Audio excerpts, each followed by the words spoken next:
Mas masarap magtrabaho kung meron kang mabait na katrabaho, may pantay-pantay na pagtrato, may magandang pakitungo at respeto sa kapwa empleyado, walang matagal o baguhan, walang pataasan ng tingin, walang plastik o sumbungan, walang pahabaan ng papel, walang palakasan dahil kung minsan gumagaan ang trabaho kung meron kang mabait na katrabaho.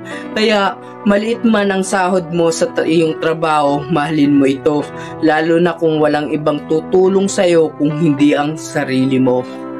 Para naman ito sa pabibo at pabida, huwag mong bantayan ang trabaho ng katrabaho mo, hindi yun ang kinuha mong trabaho, hindi hagdan ang mga katrabaho mo, huwag mong apakan para umangat ka.